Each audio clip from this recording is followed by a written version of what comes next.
te descubriré. Crea. Aprende. Participa. Televisión más internet. www.encuentro.com.ar.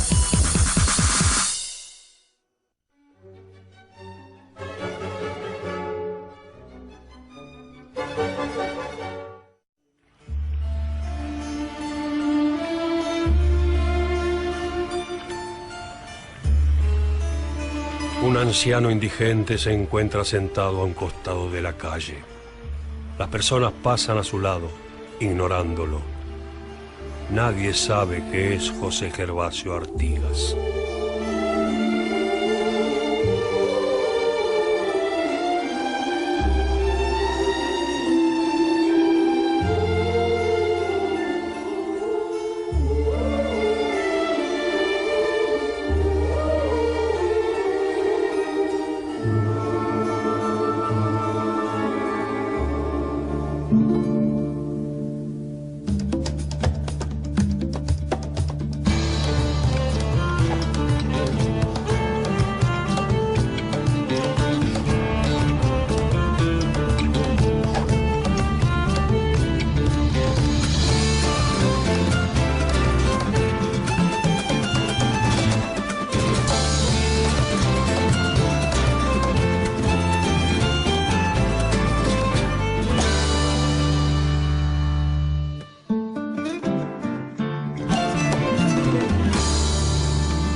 ¿Quién fue Artigas?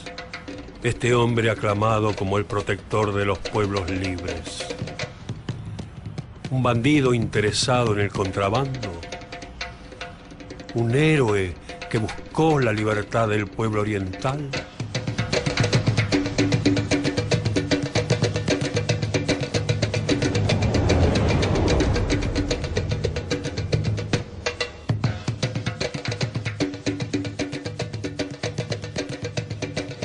Los bárbaros desorganizadores como Artigas, a quienes hemos enterrado históricamente. Caudillos oscuros, caracteres viriles fortalecidos en las fatigas campestres, acostumbrados al desorden y a la sangre, sin nociones morales, rebeldes a la disciplina de la vida civil, que acaudillaron aquellos instrumentos enérgicos y brutales que rayaban en el fanatismo. Los primeros mitos y leyendas que surgen en torno a Artigas, que Artigas era un anarquista, era un bandido, era un hombre bruto. Tanto Mitre como Sarmiento, que son personas muy hostiles al gaucho en general, y a los indios en general, y a los negros en particular, son personas que tenían una gran brillantez, son esa dualidad que tienen, ¿no? Artigas en realidad es un jefe civil de un pueblo en armas. Y es un coordinador civil de muchos pueblos en armas.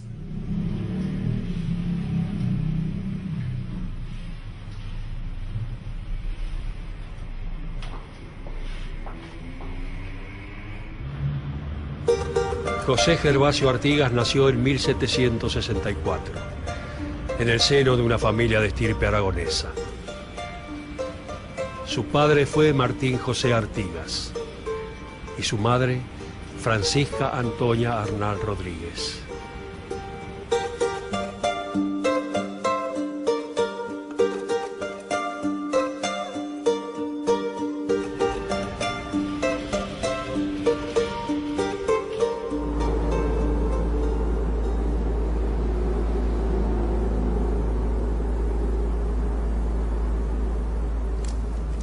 La infancia de Artigas transcurrió al principio en Montevideo hasta los 12 años, estudió en un convento franciscano y después a partir de esa edad empezó a a tener actividades fundamentalmente en el mundo rural. Ya en realidad su familia tenía una tradición rural, su abuelo había venido con el fundador de Montevideo, y tanto él como su padre habían sido alcaldes de hermandad, es decir, los que ejercían justicia, hacían funciones de policía en la campaña oriental.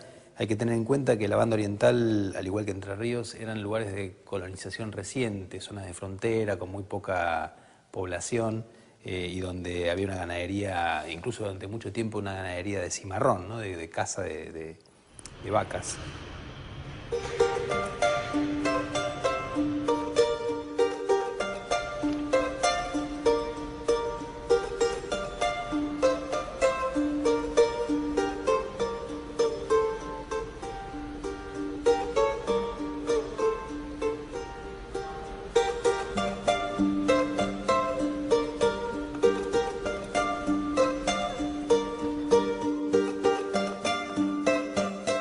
Los dos espacios más claros eran el del Cabildo, el centro de las autoridades, y el de la iglesia. Los Artigas vivían exactamente por esta línea que sube del Cabildo contra la zona de la muralla, aquí, Juan Antonio Artigas, exactamente entre la calle de la Frontera y la calle de la Fuente, entre la calle de la iglesia y la calle del medio, que esas eran las primeras denominaciones.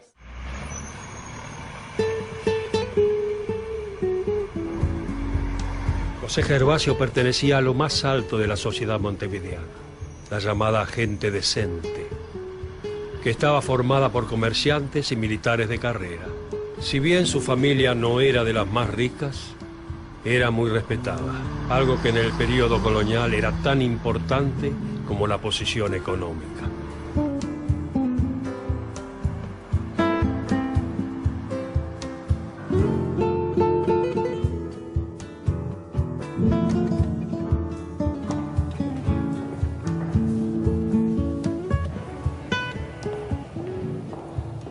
Esto es Montevideo y estos son los aledaños de Montevideo. Hay alguna pequeña casa, esto es de 1807.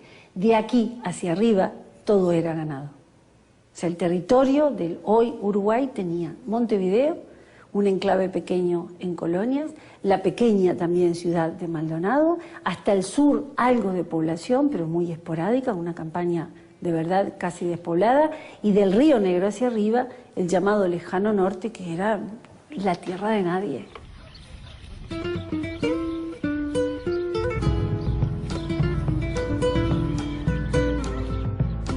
La actividad ganadera se llevó a cabo de manera destructiva, con intensa matanza de ganado cimarrón para sacarle los cueros. Al mismo tiempo, se comenzó con la cría de vacas. Con el auge ganadero, muchos miembros de las élites porteñas y montevideanas empezaron a presionar para asegurar sus derechos de propiedad. Eso hizo que hubiera una gran tensión social por la tierra que no existía en la campaña de Buenos Aires.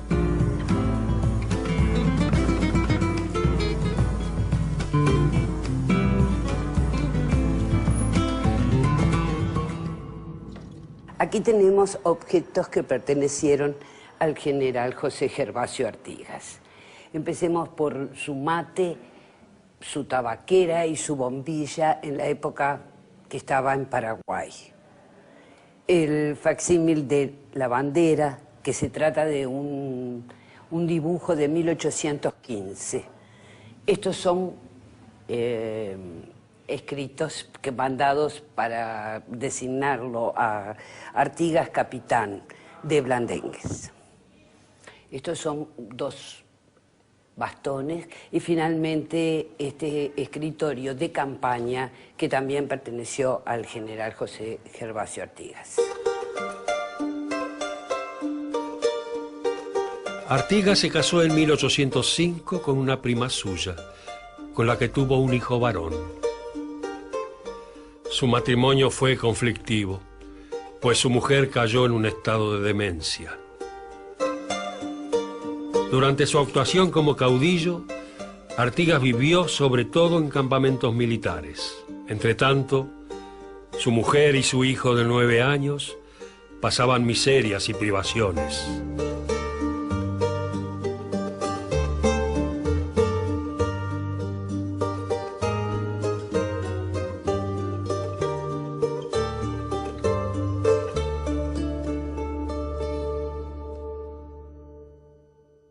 en esa vida privada de Artigas aparecen mujeres, primeramente una Sánchez allá a los 27 años, Isabel Sánchez, con la cual tiene 4 hijos.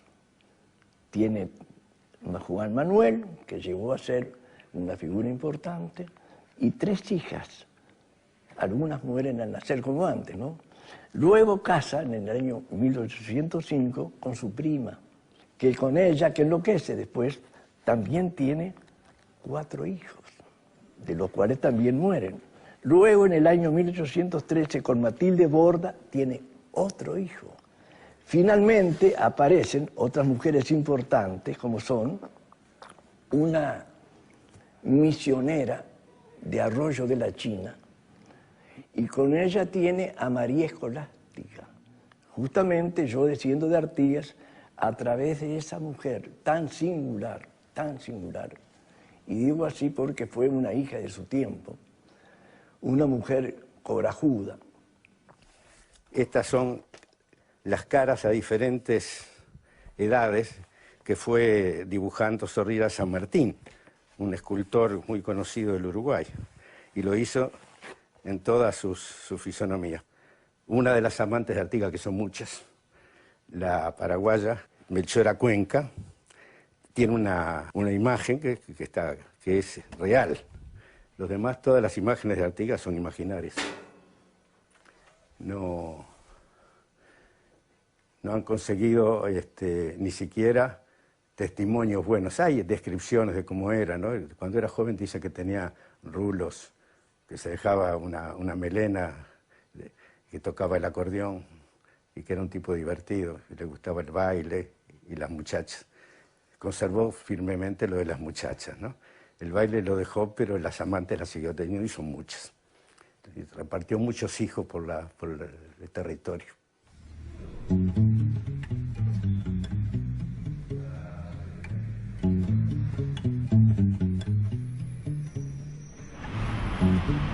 Artigas se dedicó a tareas rurales en distintas estancias, comerció cueros, es decir, compraba cueros en el norte de la banda oriental o en la región de Santo Domingo Soriano, en el río Uruguay, y los vendía después en Montevideo a copiadores que después los exportaban. Tuvo una relación muy fluida con los indios charrúa y con otros indígenas de la región, y se convirtió en un gran conocedor de todo el mundo rural oriental, ¿no? A los 33 años ingresó como soldado raso al recién creado Cuerpo de Blandengues de Montevideo. Una milicia que tenía como fin proteger las fronteras. Artigas participó del control de los avances portugueses en la frontera norte y en la lucha contra el contrabando y el pillaje. También tomó parte en los esfuerzos de la corona española para fundar pueblos en la banda oriental. Desde este momento, su popularidad fue grande como sostén del orden.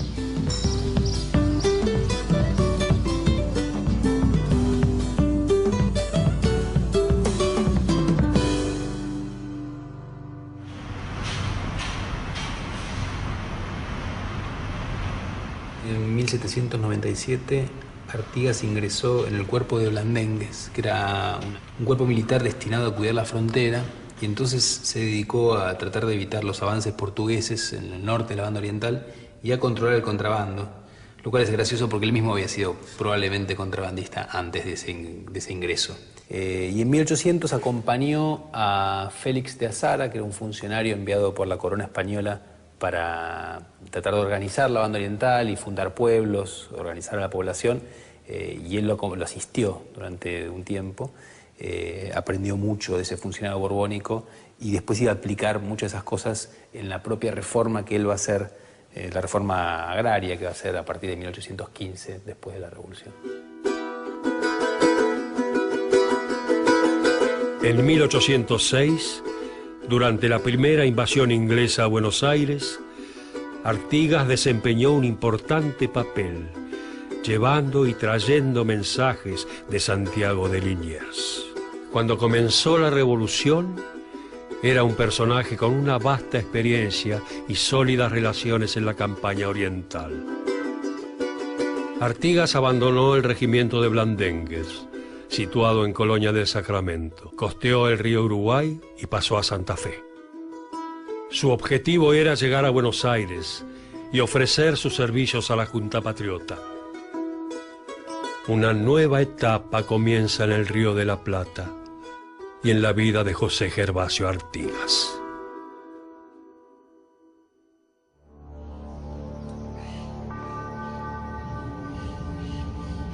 Las tierras ubicadas al este del Río de la Plata fueron en el siglo XVIII una zona disputada por los dos imperios que ocuparon América del Sur, el español y el portugués.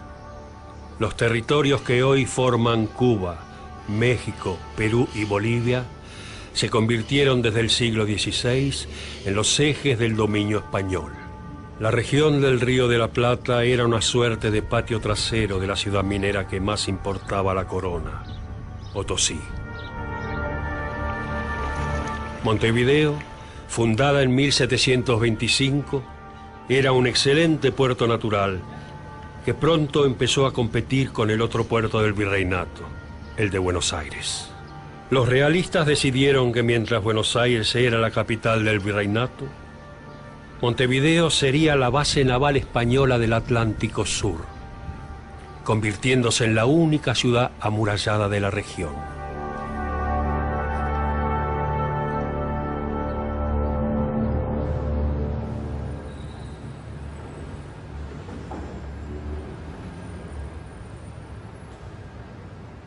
Vamos a tratar de ubicarnos dónde estamos en este momento situados. Aquí está la ciudad de Colonia, prácticamente frente a Buenos Aires. La costa oriental sigue hacia el este y acá está Montevideo.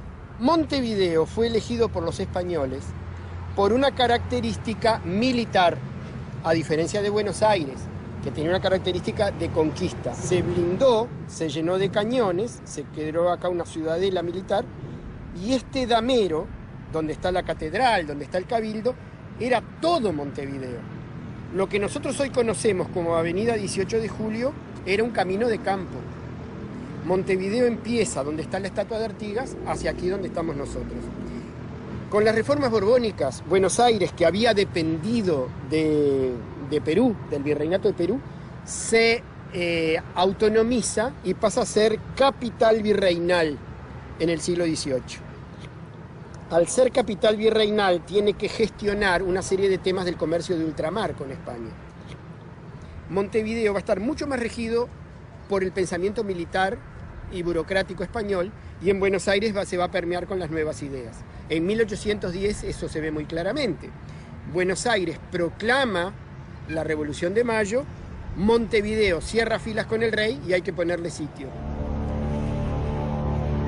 Cuando en mayo de 1810 Buenos Aires formó una junta revolucionaria, Montevideo pareció plegarse a su llamado. Pero enseguida se impuso la posición contraria, en parte por el influjo de la Marina española allí presente y en parte por la tradicional oposición contra Buenos Aires. En esa ciudad, Francisco de Lío fue nombrado virrey del Río de la Plata y declaró la guerra contra la Junta porteña.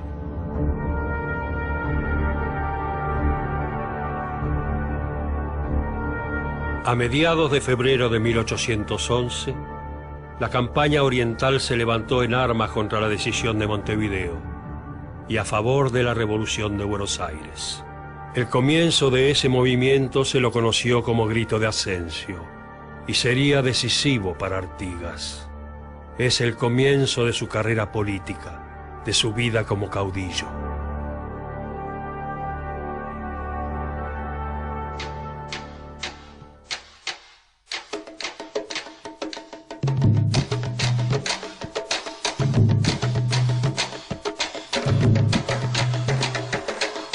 La crisis del orden colonial implicó en el Río de la Plata un gran problema político. ¿Quién iba a mandar?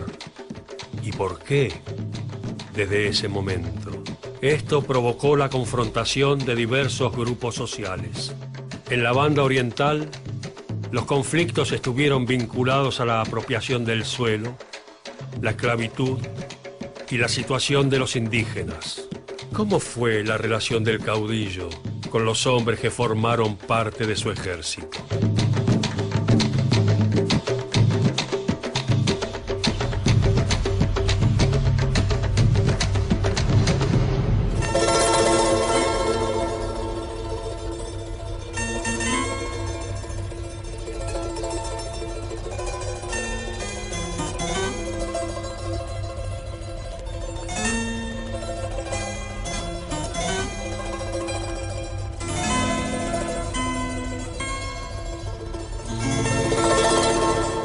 Muchas de sus compañeras fueron indígenas. El relacionamiento con los afrodescendientes también fue desde la niñez, desde aquellos esclavos que estuvieron alrededor de él en su infancia.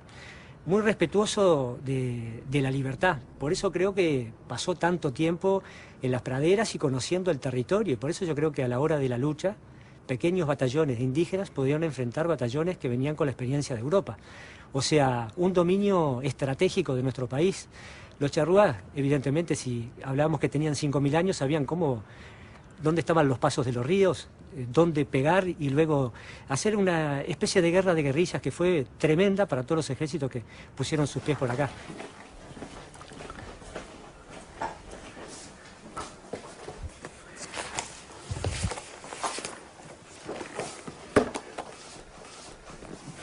Había un mapa de Uruguay muy lindo que tenía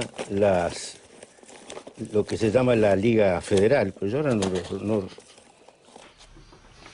Acá hay un mapa del Uruguay, pues.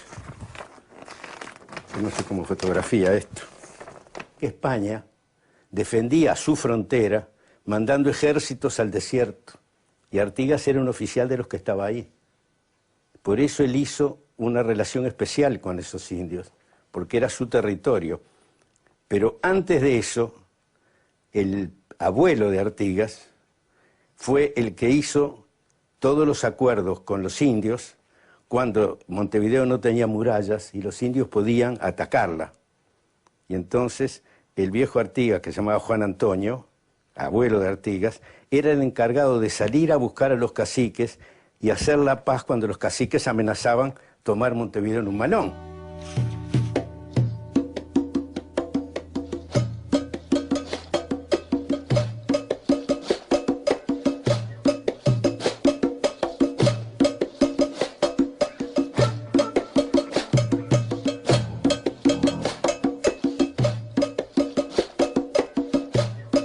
Artigas vivió de esa manera, esa parte del Artigas contrabandista que dicen, bueno, tenía relación con los ingleses, con los portugueses en la venta de osamentas, de cuero y todo, pero Artigas no se enriqueció, siempre vivió de una forma que a mí me gusta decirla, muy austera. Así lo vieron los observadores, comiendo con los caciques, teniendo un camastro en un cuarto de piso de tierra, sentándose en una cabeza de vaca y ahí mandando chasques para Argentina, para Corrientes, para Córdoba, para todos lados, en la época más rica, ¿no? Del 15 al 16, antes de las invasiones portuguesas.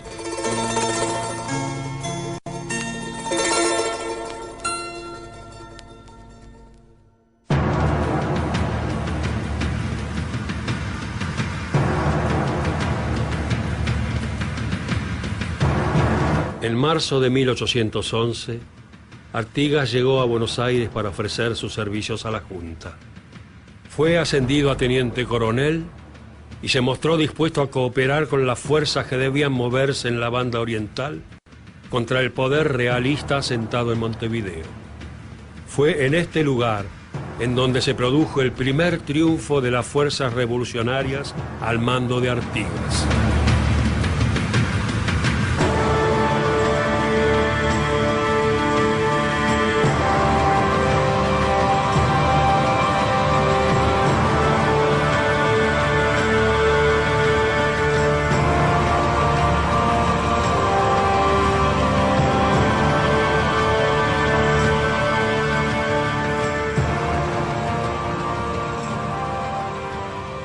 Acá está representado José Gervasio Artigas dirigiendo las tropas, el choque entre su infantería y la de Montevideo, la caballería artiguista con sus lanzas, el protagonismo de la población rural. Son los gaullos, incluso hay un negro, ¿no? un cura mostrando justamente la adhesión de los curas rurales a la revolución. Entonces el gobernador de Montevideo, que fue nombrado el último virrey, Elío, saca sus tropas para enfrentar el levantamiento rural y más o menos los 1000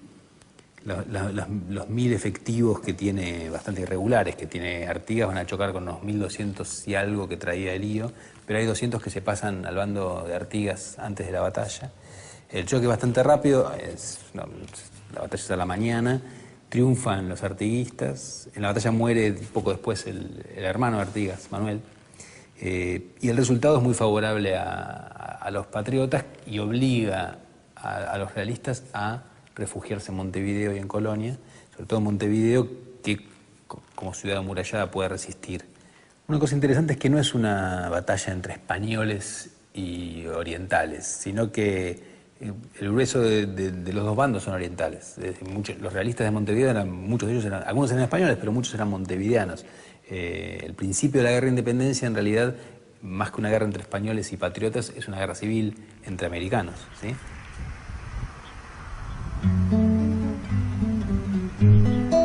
Después de concluido el combate, Artigas pronunció una frase que iba a ser muy conocida: clemencia para los vencidos.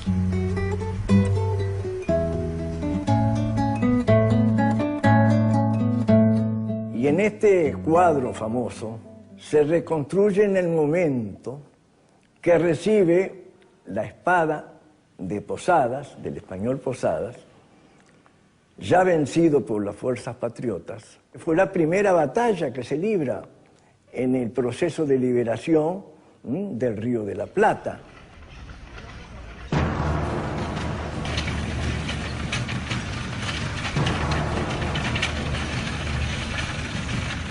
Las fuerzas realistas se cierran en Montevideo y las fuerzas patriotas comienzan un sitio. Pero las fortificaciones de Montevideo son más fuertes que la débil artillería revolucionaria. En esta pelea de dos, aparece un tercero en discordia: los portugueses, que con la excusa de ayudar a Montevideo intentan cumplir su sueño de ocupar el territorio oriental. Ante esta situación, el virrey Elío aprovecha para negociar con los porteños y obtener un poco de aire. Ambos bandos deciden pactar para evitar el avance del enemigo tradicional. Acá se puede ver la muralla de Montevideo con la única puerta que todavía se mantiene en la ciudad, ¿no? Ante la amenaza del enemigo tradicional, que era para los españoles Portugal, Elío, que es el que maneja Montevideo, y los porteños, que estaban al mando de Zarratea, negocian un armisticio. Es decir, una paz transitoria en la cual se retiran los porteños ante la amenaza portuguesa.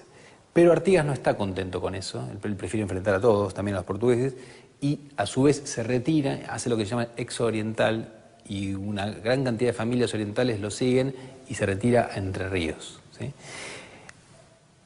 La situación es complicada porque intervienen también los británicos y finalmente por la mediación de ellos los portugueses se retiran, ¿sí? Un tiempo más tarde vuelven a iniciarse las hostilidades entre Montevideo y los revolucionarios, y los porteños y Artigas vuelven a sitiar a fines de 1812 Montevideo durante un tiempo largo, pero ahí empiezan a haber bastantes desavenencias entre Artigas y los porteños, ¿sí? Artigas va a empezar a resistir la injerencia porteña, el centralismo de los gobiernos revolucionarios con sede en Buenos Aires, y comienza una relación muy tensa que va a ir llevando de a poco hasta un rompimiento.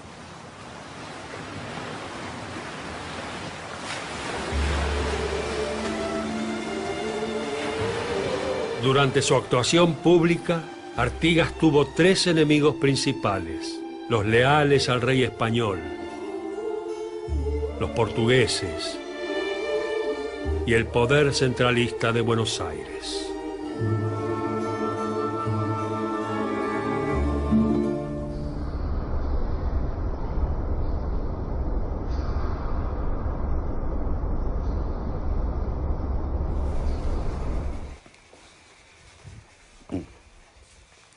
Mirá, el archivo Artigas se abarca de acá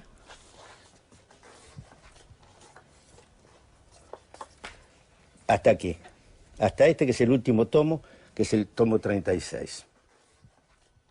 Por ejemplo, el éxodo del pueblo oriental tan famoso salió de Montevideo, fue a San José y de San José salió por un camino que se conoce perfectamente hasta Salto. ¿Por qué?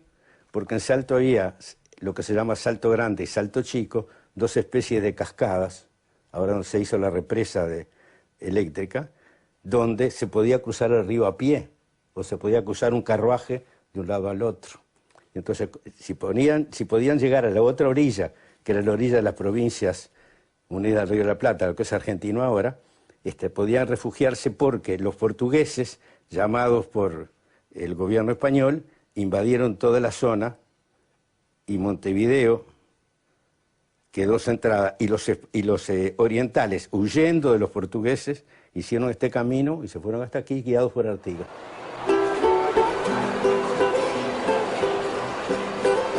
En enero de 1813 se instala en Buenos Aires una Asamblea General Constituyente.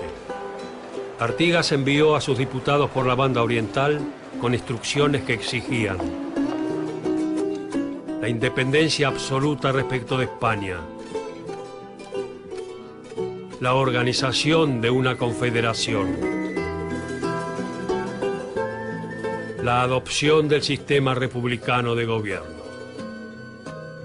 Las instrucciones representaban una amenaza al poder hegemónico de Buenos Aires.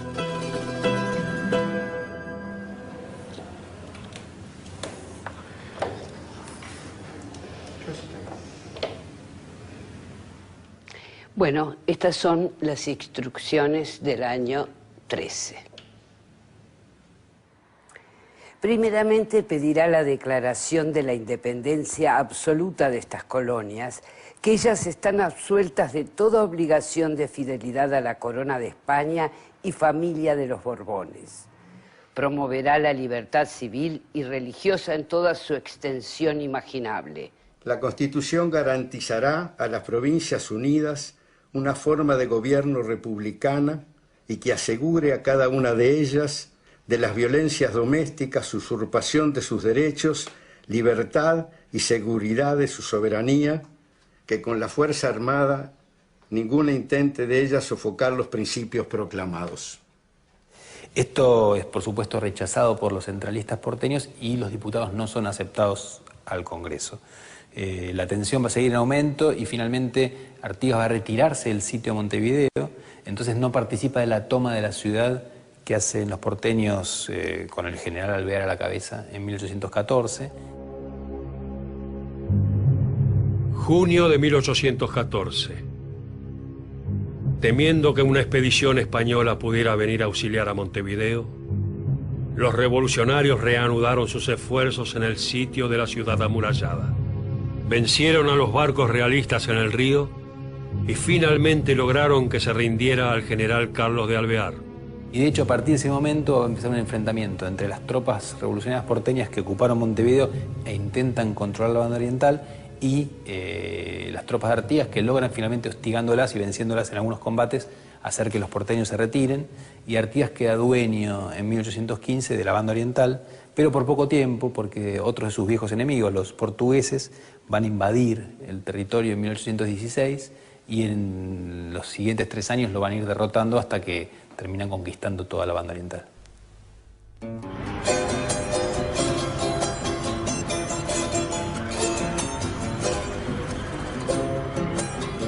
Artigas quería fundar una república en el Río de la Plata, basada en el respeto de la soberanía de los pueblos, la libertad civil y la igualdad. Y este ideal solo fue acompañado por el litoral, la banda oriental, Corrientes, las Misiones, Santa Fe, Entre Ríos y por un breve tiempo Córdoba, integraron un sistema llamado la Liga de los Pueblos Libres. Artigas en 1814 fue nombrado su protector. El territorio revolucionario quedó dividido en dos: las Provincias Unidas, dirigidas por Buenos Aires, y la Liga de los Pueblos Libres. Este sistema político marca el inicio del federalismo en el Río de la Plata. La Liga enfrentará dos grandes amenazas. Por un lado, Buenos Aires intentará varias veces recuperar su dominio sobre el litoral, sin éxito. Por otro lado, los portugueses intentarán apoderarse nuevamente de la banda oriental. Los orientales resistirán 4 años, pero finalmente son derrotados.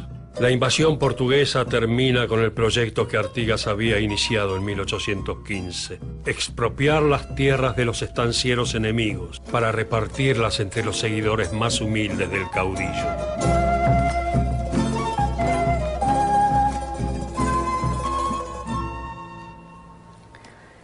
Una vez perdido el territorio de su provincia natal, su lucha continúa en el territorio de las provincias, del resto de las provincias que él comandara cuando la Liga Federal. Liga Federal que le estaba infligiendo una derrota importante a Buenos Aires en esa pugna entre la capital y las provincias, pero que a medida que él como jefe guerrero comienza a tener derrotas militares, comienzan a desobedecerle, lo cual decide a hombres como Ramírez y López bueno, si este señor mayor además, el viejo solían decirle en los documentos, no tiene el control de su propia provincia, ¿por qué esta liga que está siendo victoriosa frente a Buenos Aires tiene que obedecerle? Con lo cual le dan vuelta su mandato, acuerdan por su parte con Buenos Aires, lo cual es tildado por parte de Artigas como una traición, la traición de Ramírez, la traición de López, pero el hombre más sobresaliente en ese momento es Ramírez, y no le resta sino intentar los últimos apoyos. Va sumando derrotas, corre 11 días a lo largo del Miriñay, perseguido de cerca por las tropas de Ramírez, y finalmente no le queda otro camino que Paraguay. Y le pide permiso al dictador Gaspar Rodríguez de Francia para ingresar a tierras paraguayas en un pedido en el que expresamente dice: si usted me permite entrar, ingreso, de lo contrario, me iré a los montes con los indígenas. Artigas el protector de los pueblos federales está entrando en sus finales. Le va de mal en peor. Y Artigas no aparece nunca más ni en la vida pública, ni acepta volver a su territorio y muere de viejo, de vejez, en un mundo muy violento. Se permitió morir de viejo, amparado, aunque recluido y vigilado en Paraguay. Va a ser un periodo de expiación de su culpa, que en todo caso fue la culpa de soñar un territorio mayor, la famosa Patria Grande. Y en la tierra del Ombú la libertad ya no crece, pues mandan los portugueses de Melo hasta Paysandú. Pensar que fue en su esplendor el dueño de las cuchillas y hoy en guerra de guerrillas debe mostrar su valor.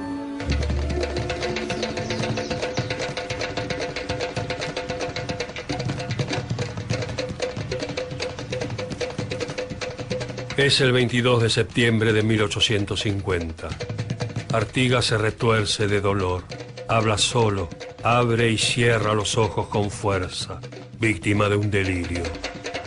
Su único amigo, el negro Ancina, intenta ayudarlo. Pero Artigas está más allá de todo. Ancina contempla a su amigo con una pena que llena su corazón.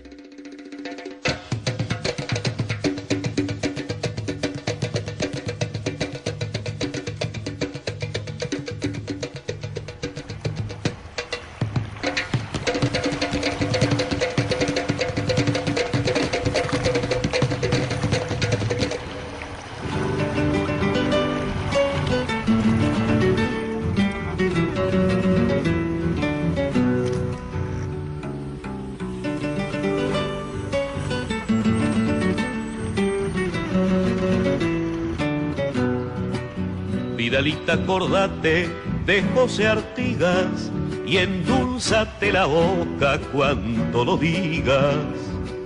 A la huella de un siglo que otros borraron, mintiendo los martirios del traicionado.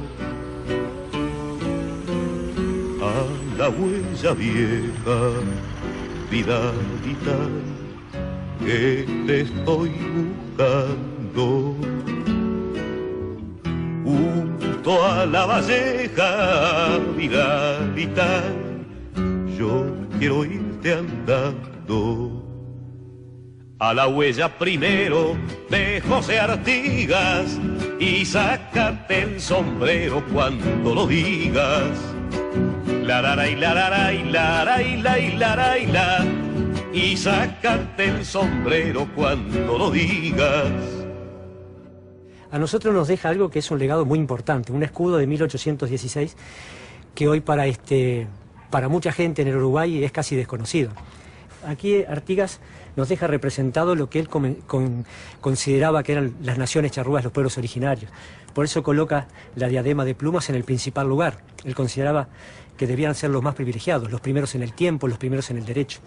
Y en su proyecto multicultural, hoy se habla tanto de multiculturalidad, ya en 1811, Artigas colocaba los símbolos charrúas, el carcaj, las flechas, el arco, y simbolizaba en la balanza algo muy importante, que son valores de nuestra nación, que es la igualdad y la horizontalidad. Creo que la elección de él, en vez de ir a Europa, como muchos otros próceres de América, él decidió quedarse aquí y desde los 14 a los 32 años vivió entre las tolderías charrúas. Algo que mucha gente aquí en el Uruguay dice que es una etapa en la cual lo opaca al héroe. Desde nuestro punto de vista es todo lo contrario. Si uno puede descifrar esas claves, uno ve realmente lo que dijo y lo que hizo, principalmente Artigas con sus hechos. Y ser amigo de los indios y decir que los indios eran factores importantes para la historia de Artigas es como disminuirlo, porque los indios eran los de los malones, los malos. En las películas del oeste el 90% de los indios son terribles. Algunas de pronto vienen y defienden lo que se puede defender. Los malones son indefendibles, pero había otras formas de vinculación humana que son defendibles. Artigas se convierte en un enemigo muy formidable, sobre todo no por su armamento, sino por su capacidad para convocar gente. Llegó a tener en sus mejores épocas 7.000 hombres en armas, lo cual era un poderío importante. Llegó a adaptarse muy bien a esa inestabilidad que implicaba: hoy paso por aquí, levanto en armas a 200 que van conmigo, mañana pierdo una batalla, entonces pierdo 300 soldados que se van porque nadie quiere estar en el bando perdedor. O sea, esa capacidad de rehacerse, esa elasticidad guerrera, lo convirtió en un hombre de verdad como enemigo muy formidable. Yo sé que el billete está. El problema es que siempre lo pongo en el lugar más seguro y menos memorizable. Y en este billete de 5 pesos que circuló hasta 1995, por ahí circuló este billete de 5 pesos, se ve la jura de la Constitución. Y en ella aparece la nueva bandera recién creada, aparece la bandera de Argentina y Brasil, porque al fin y al cabo los dos cedieron para que hubiera un Estado acá. Por supuesto aparece la bandera británica, que es la que manda, y no aparece la bandera de Artigas. Artigas es excepcional en su momento, pero nada excepcional en estos 500 años de historia. Recoge las tradiciones de los pehuenches, recoge las tradiciones de Tupac Amaru, recoge las tradiciones del negro Zumbí y su lucha libertaria en Brasil, y cede la antorcha a un montón de montoneros argentinos posteriores a él y matreros rebeldes que mantienen ese espíritu de la lucha por la tierra y que se encarna ya en el siglo XX con Pancho Villa, con Sandino en Nicaragua, con las luchas antiimperialistas de Martí. Es decir, estos 500 años de resistencia multicultural de nuestra América contra los imperios, en algún momento el vórtice del huracán pasó por Tierra Oriental, hoy no lo está acá, y en ese momento la tierra parió un Artigas.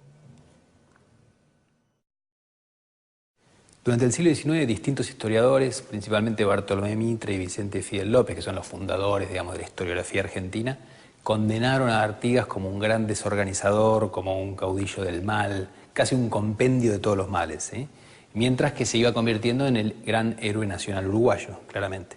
Ahora, nosotros tenemos que pensar a Artigas no como un personaje uruguayo, sino justamente como el primer gran caudillo rioplatense, cuya acción es anterior a la existencia de Argentina y Uruguay como naciones, ¿no? Es decir, en esa época no existían todavía. Argentina y Uruguay son productos posteriores a la independencia. Y Artigas es fundamental para nuestra historia rioplatense porque es el primer gran impulsor del federalismo, el primer gran impulsor del republicanismo y una figura sin la cual no podemos entender la independencia ni de Argentina ni de Uruguay.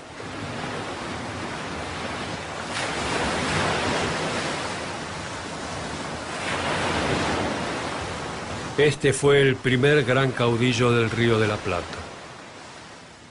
Un hombre que, buscando que los que menos tenían pudieran mejorar su condición social, impulsó el federalismo en nuestra región. José Gervasio Artigas. A la huella primero de José Artigas y sácate el sombrero cuando lo digas.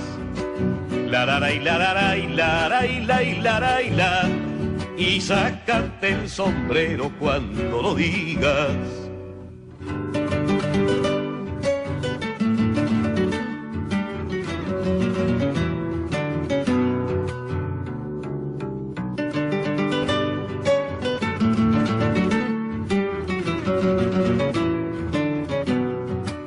Vidalita orientala, lejana y pura, a la patria cantana sin amargura. No hay más huella, canejo, que nave Artigas, y júgate el pellejo cuando la sigas. Patria sola y patria Vidalita, patria sola y muda. Rompe tu silencio, Vidalita, vamos en tu ayuda.